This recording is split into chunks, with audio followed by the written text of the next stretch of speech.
I look around the rest of the league and I see so many great defensive players making hugely impactful plays for their teams that are somewhat recent draft picks, right? Within the last 4 or 5 years. And I think, God, Seattle has a chance to do that at 5. I know they have free agency. Maybe it's foolish to think the fix will come in the draft, but we were talking during the break that maybe part of the solution's already on the roster. Like, they aren't starting from scratch here, right? They need a lot of fixes. It's not like they're a piece or two away. Yeah. But they aren't 11 pieces away. No, they're not. It takes 11 guys on a football field executing at one time to have a great defense. But they got some guys who they're counting on to develop. You got DT, who had 9 sacks last year. Boom. Tremendous step forward. I think they understand who he is and how to use him now.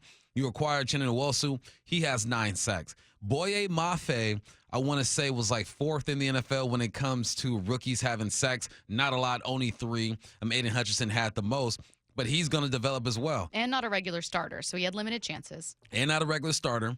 And then in the secondary, you found Kobe Bryant and Tariq Woolen. You have your nickel. Kobe Bryant's going to be your nickel. He's going to do nothing but get better, I believe, in a young man. Then you have Tariq Woolen. Now, if Jordan Brooks was healthy, then the need for a linebacker, there's still a need there, but it wouldn't be as urgent as it is right now. You got to go out and draft a linebacker, or you go out and you acquire one during the offseason and free agency. But it's all about that interior defensive line and maybe even an edge rusher. You're good at safety. You got Quandre, you have Ryan Neal. If Jamal Adams were not to come back next year, which I think he's going to come back, if he were not to come back next year, I'm rolling with Quandre and Ryan Neal, and I feel good about that situation. At the corners, you got Tariq Woolen. He'll be the corner for the next 4 or 5 years in this organization, minimum. And then you have Mike Jackson and Trey Brown. I could see them drafting a corner late, possibly, because Mike Jackson didn't have the turnovers that you would like over there. Only 1 interception, his first career interception this year. We still haven't seen what Trey Brown can do. I just named 6 or 7 pieces right now that are going to contribute who have room to grow. But you got to go draft a D lineman, or acquire one during free agency, and you got to address that second level. They have a lot of work to do. You need some depth pieces. You're going to sign guys that no one really knows. Maybe Miles Adams comes back and he hits. You never know. But you aren't starting from scratch. You're not starting from ground zero. There are guys there who will be on this team for the next 3 years that can develop. And be growing, right? Like, you mentioned Darrell Taylor as a perfect example of someone who's going to be learning and growing every single year because he is a young player. And, you know, if he doesn't ever become one of the top outside linebackers in the league, okay, can you get him to get you 9 or 10 sacks every year? Because that's difference making, especially if you can get a couple guys. If you get a couple guys with double-digit sacks, all of a sudden you're the Eagles, right? That had 70 sacks this year. Or Kansas City that had 55, second in the league in sacks. The 2 teams meeting each other in the Super Bowl. Don't think that's altogether a coincidence. They are loaded with talent offensively and defensively.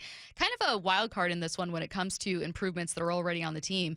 How about Clint Hurtt, second year as defensive coordinator? What has he learned over the course of a year? Because it's not just about learning the game, learning who you are as a coordinator, learning what you like, learning how to take over that role. It's also learning your players, right? Looking at guys. I mean, you've been a coach, not specifically a defensive coordinator, but I would imagine from the first to the second year, from the second year to the third, from the third to the fourth, there are things that you learn that make your team better, that have a tangible effect on your team. Yeah, for sure. Before I address Clint Hurtt, let me tell you guys, too, that the Hawks were top 10 when it comes to sacks this year with 45. There's a big gap between number 1 and where these guys are at. But they're at 45. They're ahead of the curve right now when it comes to the rest of the league. So now let's talk about Clint Hurtt. When I hear people say, Clint Hurtt's not the guy, get him out of here, he doesn't know what he's doing, you sound ridiculous to me. And you sound ridiculous because you're not giving him a chance like we give athletes player chances to observe and to correct and to coach up. Now he has a draft to where he has all this data from what happened during the regular season and say, well, this guy can't do that. I could move this guy here. We found something in DT. Uchenna's there. Now he has all this data and a year's worth of film to break down. We talk about Aaron Rodgers going into a dark room for 4 days. Clint Hurtt been in that dark room watching film. He been in that room trying to figure out, how do I get the most out of these players and what type of players do I need? That's why when coaches go one and done, unless you are just, it's a debacle, like a town that we no longer hate on, or I no longer hate on, I don't think it's fair for guys. Like, you have to give them a chance to adjust and to learn, especially if they're young, first-time coaches. This is Clint Hurtt's first time being a defensive coordinator. Now he knows what he needs. After this year, if there isn't some improvement, all right, then the chatter beefs up a little bit. After the third year, if there's no improvement, then you're on the hot Yeah. seat. It takes time for you to make a defense exactly what you want it to be.